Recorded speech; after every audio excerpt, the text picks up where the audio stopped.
30 pessoas tiveram diagnóstico de toxoplasmose no município de Caratinga nos primeiros 4 meses do ano de 2023. Os números já superam todo o ano de 2022. Diante do aumento do número de casos nos últimos 2 anos, o Diário de Caratinga procurou a vigilância epidemiológica em busca de mais informações a respeito dessa doença. Confira na reportagem. A toxoplasmose é uma zoonose, ou seja, uma doença transmitida por animais, preferencialmente os gatos. E é uma doença, tem um agente etiológico, chamado Toxoplasma gondii, é um protozoário. E é uma doença cosmopolita, de 70% a 95% da população mundial já teve contato com essa doença e promoveu e criou anticorpos. Agora, os sintomas. O quadro clínico dessa doença é amplamente variado. Tem casos que a pessoa não tem sintoma, tem casos que a gente chama de oligossintomático, tem poucos sintomas, e tem uns casos, principalmente nos imunodeprimidos, portadores de HIV, doença de Hodgkin, quem usa medicamentos que deprimem a imunidade, em crianças, em gestantes, que podem ficar casos mais graves.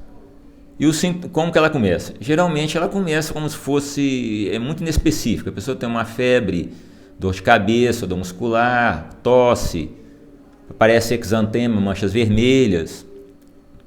Depois começa a diferenciar um pouco, icterícia. E se ela piorar, começa a ter sintoma no pulmão, no coração, no fígado, rim, cérebro, no músculo. Pode haver também aparecimento de gânglios.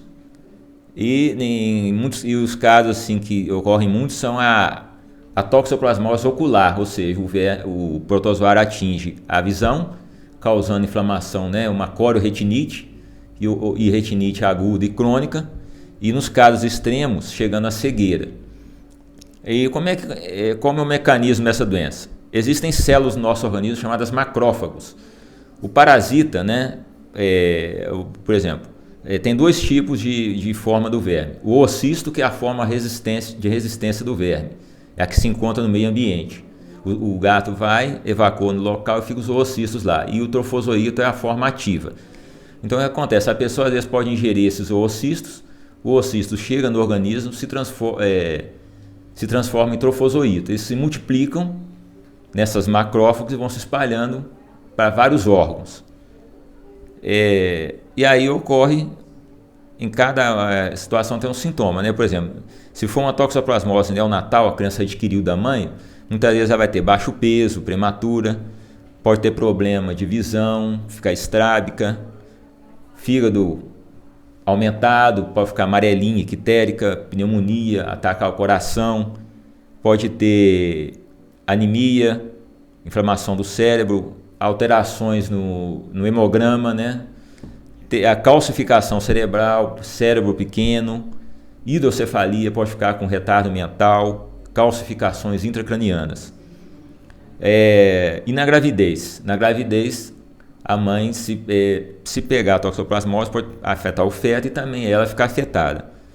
Só que o interessante é o seguinte, na gravidez, essa doença não tem sintoma. Então, por isso que no pré-natal é feito os testes para toxoplasmose. É padrão, é diretriz do Ministério da Saúde que toda gestante seja submetida aos testes para toxoplasmose. Esse teste é feito, dosada a IgM, a IgG e a avidez. Se a gestante, por exemplo, der IgM positivo e IgG negativo, ela está na fase aguda, ela está contaminada. Se der IgG, ela já teve. E o teste de avidez, esse teste é para mostra se é uma infecção recente ou uma infecção antiga. Se der um teste de menos de 30%, é recente. Se der acima de 60%, é antiga. Então, e também são utilizados também, além no diagnóstico, além dos testes sorológicos, também é levado em conta a clínica, a história da paciente. Ela pode falar, por exemplo, tem gato em casa, o gato anda por cima da mesa, para lá e para cá, então tem a possibilidade realmente do gato ser contaminado com as fezes, algum alimento, a água, que ela poderia estar aguardando uma água, contaminar. E tem também o teste parasitológico direto, que você vai corar uma lâmina para ver o parasita. Esse caso se usa, por exemplo, a pessoa morreu suspeita de toxoplasmose. Aí retira pedaços de órgãos, tecidos, para fazer se detecta o parasita naquela amostra. Ou pega, hoje em dia, agora uma coisa que fazia uma época, que provavelmente não faz hoje devido à lei, né, de maus tratos aos animais, que muitas vezes pegava também um material suspeito, injetava no animal e o animal, após a morte, pesquisaria se aquele morreu da toxoplasmose.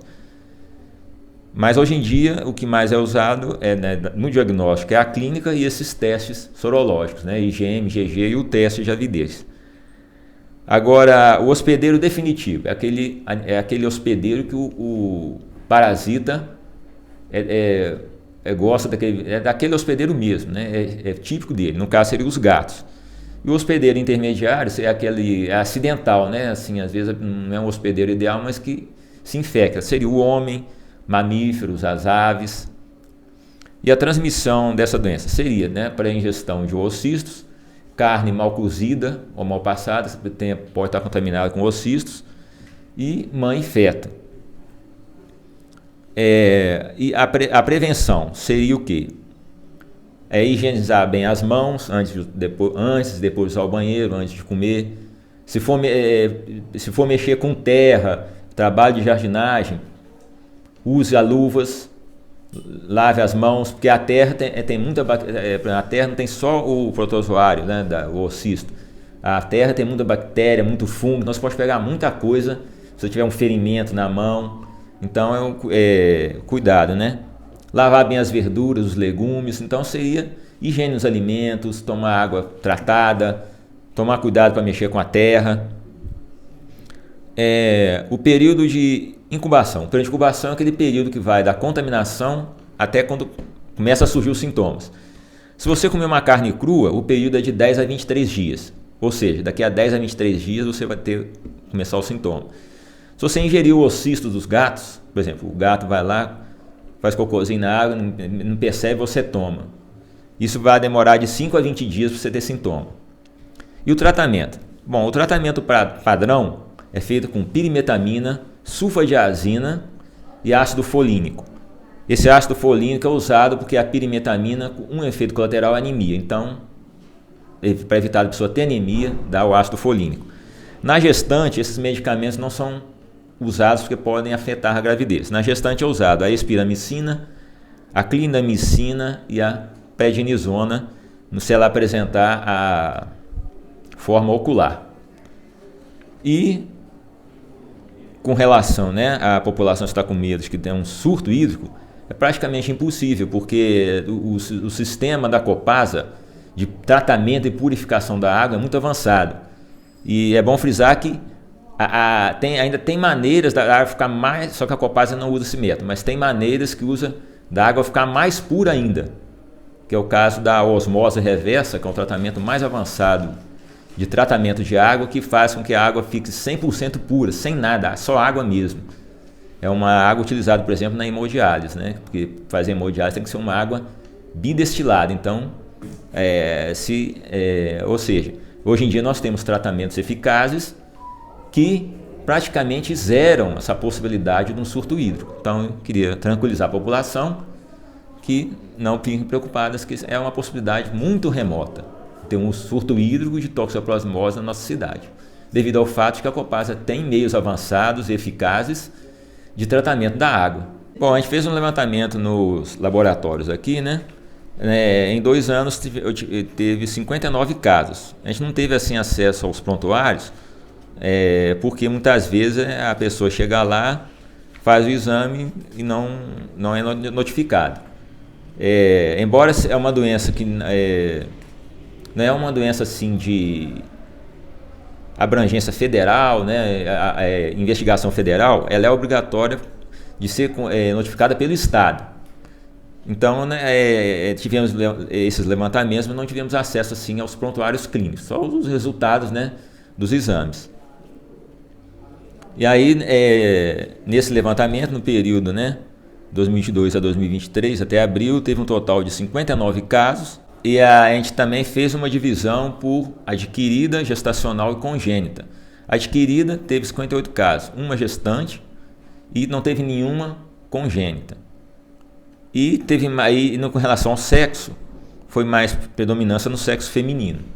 Então, esses dados que levantamos, mas não tivemos acesso aos prontuários. Então, foi um levantamento quantitativo que foi feito, não chegou a ser feito um levantamento qualitativo. É importante fazer esse alerta porque, embora seja uma doença que não tem um risco de um surto hídrico, é importante que seja notificado, porque, por exemplo, uma gestante que é detectada uma toxoplasmose, tem que ser feito o tratamento o mais rápido possível para a criança não ser afetada.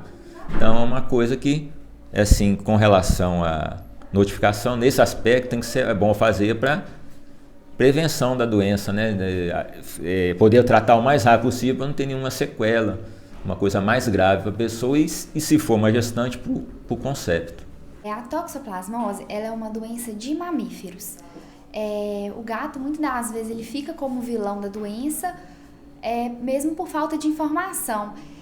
Um animal, ele é o hospedeiro definitivo da doença, então ela vai passar por todos os mamíferos até chegar nele. E uma coisa muito interessante é que o rato é um roedor, uma praga, uma das principais disseminadoras da doença. E o interessante é que quando o rato ele tá com a toxoplasmose, a urina dele é atrativa para o gato, justamente para poder completar essa cadeia. Por quê? O protozoário no interior do gato, ele vai se transformar na forma contaminante que vai ser eliminada através das fezes. Mas é um mito muito grande a gente falar que as pessoas são contaminadas por causa do gato. Porque geralmente o animal faz, né, as fezes na caixinha de areia, quando é um animal de domicílio, e a pessoa joga fora. E para o protozoário começar a eclodir nas fezes, leva no mínimo 4 dias. E ninguém deixa uma caixinha de areia 4 dias com fezes. Então, assim, a gente sempre pede para a pessoa estar sempre limpando e evitar que o animal tenha acesso à rua, porque foge muito do nosso controle animais de rua. Mas ainda assim, a maioria dos seres humanos se infecta através do alimento e da água, não através do gato.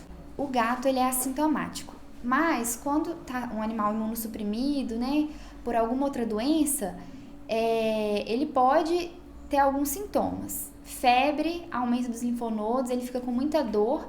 Então, é um gatinho que ele vai andar, ele vai miar, vai gemer de dor, você vai pegar, ele vai sentir muito, principalmente ali debaixo do bracinho. Pode ser que apareçam manchas vermelhas pelo corpo dele. E o ideal nesse caso é você levar no veterinário, a gente faz a sorologia para confirmar e o tratamento. O tratamento ele pode ser feito em casa, ele leva de 2 a 4 semanas, a gente faz um antibiótico próprio. E o tratamento desse antibiótico, ele vai ter um tratamento de suporte. Aí a gente vai fazer um hepatoprotetor, né, para proteger o fígado, um gastroprotetor para proteger o estômago, um anti-inflamatório de preferência esteroidal, por causa da inflamação, e tratamentos mais suporte mesmo, suplementação com complexo vitamínico. Se o animal apresentar vômito ou diarreia, a gente coloca no soro para repor as perdas e ele consegue se recuperar muito bem. E o gato, ele se recupera até sozinho, né? Ele fica ali inoculando a doença por volta de 2 semanas, depois o próprio organismo dele dá conta de se livrar daquilo, e ele apenas nas fezes que ele vai eliminar. É interessante que o gato, para cobrir as fezes, ele bate muita patinha, e a mesma patinha ele sobe na cama, ele sobe na mesa, então é mesmo uma questão de higiene. Não dá carne crua para o gato. Se você quiser dar carne crua porque ele gosta, congela antes, descongela e oferece, água sempre filtrada, não deixar o animal ter acesso à rua e limpar a caixinha de areia todos os dias.